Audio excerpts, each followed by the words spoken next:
किंमत. खूप वेळा शिकवले की नाही. हो. काही जण विसरले. परत एकदा सांगते. दर्शनी किंमत म्हणजे काय? दर्शन म्हणजे काय? जे दिसतं ती किंमत म्हणजेच काय? दर्शनी किंमत.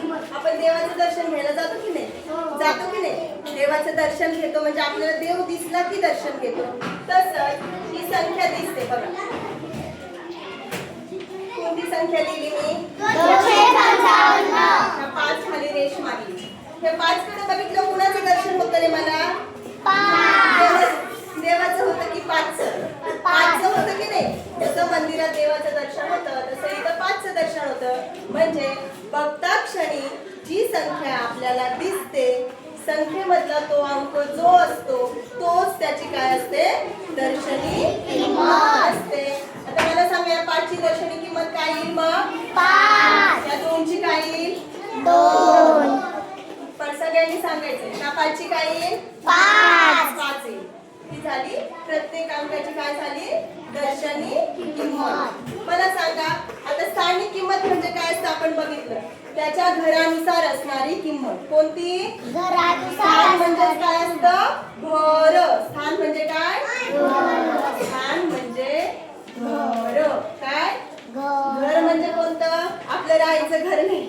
अंक ज्या घरात राहतो ते घर. कोणतं? कोणतं घर? अंक ज्या घरात राहतो ते घर. काय असतात अंकाच्या घराचे नाव?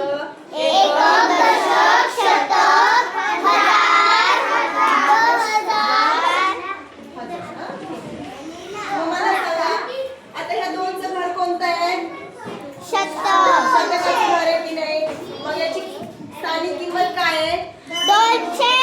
म्हणजे तो शतकाच्या घरात राहतो म्हणजे त्याची स्थानिक किंमत काय आहे? 200. काय आहे? 200. आता मी एक संख्या लिहिते हा.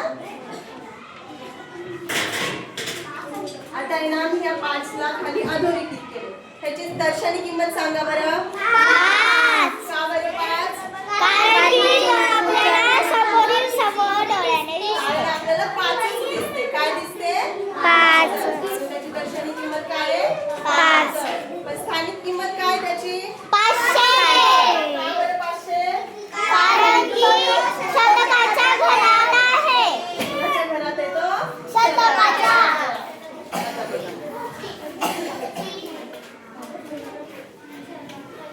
आता या 4ची स्थानिक किंमत काय असेल बरं? दशक. घर मोजायचं. एक घर, दशक, शतक, हजार आणि 10,000. काय असते त्या 4ची स्थानिक किंमत? 40,000. 40,000. काय? 40,000. किती शून्य येतं? किंवा आणखी एक ट्रिक सांगते बघा. एखाद्या संख्येची सांगितली ना स्थानिक किंमत काढायला त्याच्या पुढे जेवढे अंक असतात ना तेवढे अंक त्या संख्येसमोर लिहायचे. मग ती संख्या वाचायची. ती काय असते त्याची? स्थानिक किंमत. तर मला सांगा याची दर्शनी किंमत काय येईल? 4. 4. बघा अंक तोच आहे. इथं बी 4 होता, इथं पण 4 होता. पण दर्शनी म्हणजे दिसणारी किंमत आणि स्थानिक किंमत म्हणजे काय? त्याच्या घरात असणारी किंमत. घरानुसार किंमत वाढते की नाही? हो की नाही? जे भारी घरात राहतं ते जास्त श्रीमंत असतं. हो की नाही? असतं की नाही? तसं अंक एककाच्या घरात असणाऱ्याची किंमत काय असते? कमी असते. दशकाच्या घरात असणाऱ्याची काय असते? त्याच्यापेक्षा थोडी जास्त असते. शतकामध्ये त्याच्यापेक्षा जास्त. हजारामध्ये वाढत जाते. हो की नाही? उजवीकडून डावीकडे अंकाची काय होते? स्थानिक किंमत वाढत जाते आणि डावीकडून उजवीकडे कमी होत जाते. आता समजलाय दर्शनी किंमत आणि स्थानिक किंमत? हो. नाही समजलं तर आपण परत घेऊया.